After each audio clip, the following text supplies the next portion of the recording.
Welcome to Rizvi's e-learning channel.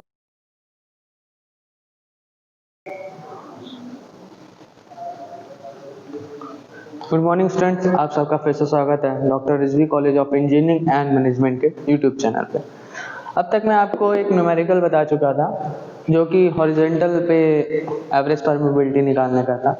ठीक है, अब आते हैं एक वर्टिकल पे देख लेते हैं। ठीक है, ये भी क्वेश्चन आया हुआ है एग्जाम में भी, आपके एसएससी एग्जाम में और भी कई एग्जाम में आया हुआ है। ठीक है, प्लस ये आपके सेमेस्टर एग्जाम में भी आया हुआ है। जाहिर सी बात है सेमेस्टर एग्जाम में तो आएगा ही, दोनों पे आता है। ठीक है, दोनों में से एक में तो आएगा ही आएगा। ठीक, कॉमन क्वेश्चन है। थोड़ा सा जैसे कि हॉरिजॉन्टल वाला आसान पड़ता है, वर्टिकल वाले में थोड़ा कैलकुलेशन ज़्यादा हो जाती है।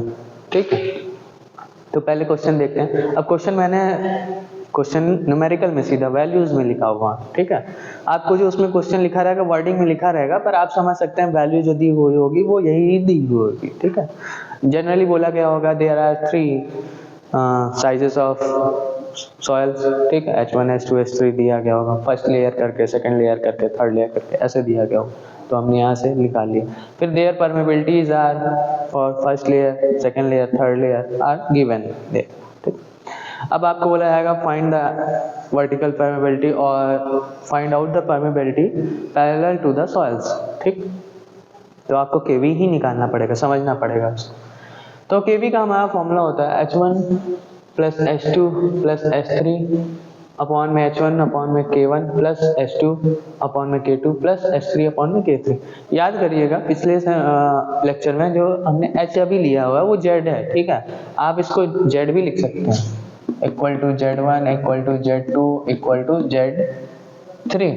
ठीक, तो यहाँ पास हमारा H की जगह पे Z लिखा जाएगा। तो इसमें परेशानी हो जाएगी, इस बार हाइट लिया है तो इसलिए, क्योंकि बता सकें कि आपको कई जगह पे H दिया रहेगा तो आप क्वेश्चन में सोचेंगे कि Z होता है हाइट, H क्या है। ठीक, तो अगर H दिया है रहेगा तो आप सोचेंगे Z क्या है, Z दिया रहेगा तो सोचेंगे H क्या है। ठीक, इसलिए दोनों सेम होता है, ये याद रखिए। अब आते हैं यहाँ वैल्यू सीधा पुट करेंगे। H1 की हाइट जो दी हुई है 6.2 दी है, H2 3.5 दिया है, 10 दिया है। ये याद रखिएगा, ये पूरा मीटर पर सेकंड में है, मीटर में है। ठीक है, हाइट है। ये जो है हमारा किस में दिया है, सेंटीमीटर पर सेकंड में, सेंटीमीटर पर सेकंड में। ठीक, जो कि हमारा K है ना। H तो हमारा मीटर में है और ये सेंटीमीटर में। अभी इनका हम अभी यूनिट कन्वर्जन भी दिखा देंगे। ठीक, तो ये 6.2, 3.5 और 10 H3 तक रख दें। K1 में 8.5, 38, 38, 12। ठीक, 10 की पावर -4 जो हमने कॉमन ले लिया है। अब 10 की पावर -4 नीचे कॉमन लिया है। ठीक, नीचे को मान लीजिए अगर हम ऊपर भी करते हैं तो इधर क्या आ जाएगा, 10 की पावर +4। ठीक है, पूरे में से कॉमन ले लिया। फिर हमने जब इसको ऊपर भेज दिया तो 10 की पावर -4 आ गया, तो हमने उसको साइड कर दिया, कैलकुलेशन हमारी आसान हो जाएगी। ठीक, हमें याद है कि ऊपर 10 की पावर -4 आना है। ठीक, अब इसको ऐड किया 19.7 है, इनको डिवाइड किया, इनको डिवाइड किया, इनको डिवाइड किया, तो 0.72 प्लस 0.09 प्लस 0.83 आ गया। ठीक है, अब इनको भी ऐड कर लिया तो 19.7 अपॉन में 1.65 आया, जिसको हमने डिवाइड किया तो कितना आया, 11.9 इंटू 10⁻⁻4 सेंटीमीटर पर सेकंड। अब ये सेंटीमीटर पर सेकंड कैसे आया देखिएगा, ऊपर का हमारा जो टोटल है वो मीटर में है। ठीक, नीचे का जो हमारा टोटल आएगा किस में आएगा, मीटर अपॉन में सेंटीमीटर पर सेकंड आएगा। ठीक है, ओके, नो प्रॉब्लम। अब देखते हैं यहाँ से, अगर हम ये मीटर काट दें, ठीक, तो हमारा डायरेक्ट सेंटीमीटर पर सेकंड आ जाएगा। जैसे कि हमने मीटर काटा, 1 अपॉन में सेंटीमीटर पर सेकंड बचेगा। ठीक है, ये सेंटीमीटर पर सेकंड जब ऊपर जाएगा ये मल्टीप्लाई होगा ना, इसका इनटू में क्या हो जाएगा, सेंटीमीटर सेकंड अपॉन में 1, तो ये सेंटीमीटर पर सेकंड में आ जाएगा। ठीक है, पर अगर हम इस तरह देखें, कन्वर्जन करके देखते हैं एक बार। ठीक, जैसे आप लोग को समझ में आ जाए, मीटर है ऊपर, इसमें भी मीटर है, अपॉन में सेंटीमीटर पर सेकंड है।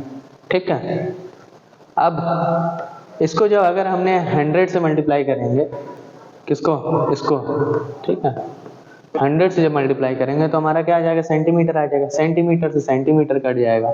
ठीक है, तो याद रखिएगा सेंटीमीटर सेंटीमीटर कट गया पर ऊपर सेकंड गया है, ठीक है।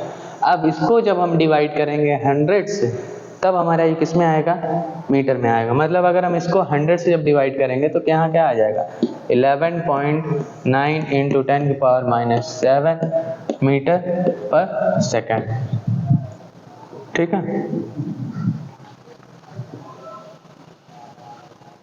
एक बार आप इस सब को चेकआउट कर लीजिए।